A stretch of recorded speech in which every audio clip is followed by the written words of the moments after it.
Կամո Սաֆարյան, Արցախի ժողովրդի ազատագրական շարժման հիմնադիրներից մեկը, Արցախում կամավորական առաջին ջոկատներից մեկի ստեղծողն ու հրամանատարը, Ճարտարի Վաշտի հրամանատար, Ճարտարի գումարտակի փոխհրամանատար, 23-րդ գումարտակի հրամանատար, իսկ հաղթանակից հետո Մարտունու շրջանի ազգային անվտանգության ծառայության պետ։ Կամո Սաֆարյանը վաղ տարիքից իմացավ, թե ինչ է աշխատանքը։ Նա 14 տարեկան էր, երբ հայրը մահացավ, եւ նա մոր հետ կիսեց իր մեծ ընտանիքի հոգս։ Կամոն շատ կազմակերպված էր, պատրաստակամ եւ ակտիվ։ Նա ոչ միայն աշխատում էր, այլև սպորտով զբաղվում։ Շատ էր սիրում ֆուտբոլ եւ հիանալի բռնցքամարտիկ էր։ Ավարտելով 8-րդ դասարանը Ճարտարում, Կամոն 73 թվականին ընդունվեց Երևանի հիդրոմելիորատիվ տեխնիկում եւ ավարտեց այն 77 թվականին։ 1977-ին Կամոյին զորակոչեցին խորհրդային բանակ։ Նա ծառայում էր հետախուզական վաշտում եւ գերազանց զինվոր էր։ Դարձավ ջոկի հրամանատար, դասակի փոխհրամանատար։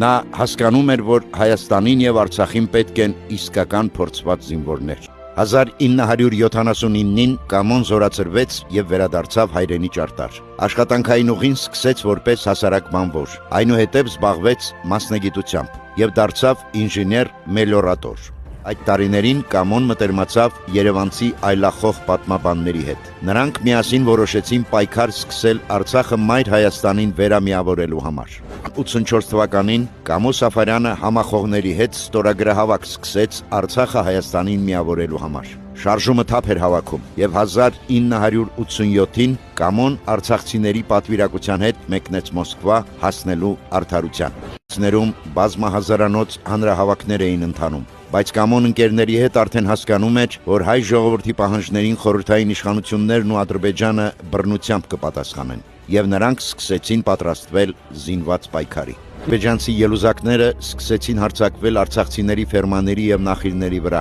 բայց արդեն նրանց դիմավորեցին ինքնապաշտպանության առաջին խմբերը։ Եվ առաջինը Ճարտարում այդպիսի խումբ կազմակերպեց Կամո Սաֆարյանը, ու իր ջոկատն անվանեց Թևան, ի պատիվ Թևան Ստեփանյանի 20-րդ դարաշրջանի Արցախի ազատագրական շարժման հերոսի։ Թևան մարտական խումբը իսկական ջոկատ դարձավ։ Նրա կազմում էին ընտրվում լավագույն եւ ամենախիզախ մարտիկները, որոնցից շատերը հետագայում հրամանատարներ եւ փառապանց մարտիկներ դարձան։ Արցախցի մարտիկները մարտնչում էին արիաբար եւ խիզախաբար, բայց զենքը չէր բավականացնում։ Եվ Թևան ջոկատին օգնության եկավ Կամոյի եղբայրը Գագիկ Սաֆարյանը, որն ապրում էր Երևանում։ Չխնայելով սեփական միջոցները, նա զենք, զինամթերք, համազգեստ ու պարեն էր գնում եւ ուղաթիռներով ուղարկում եղբորը։ Կամոյի մարտիկները մարտնչել են Ամարասի համար, ազատագրել Գյուլափլուն, Դիվանլարը, Խանձաձորը եւ Խծաբերդը։ Եվ յուրաքանչյուր մարտում առաջինը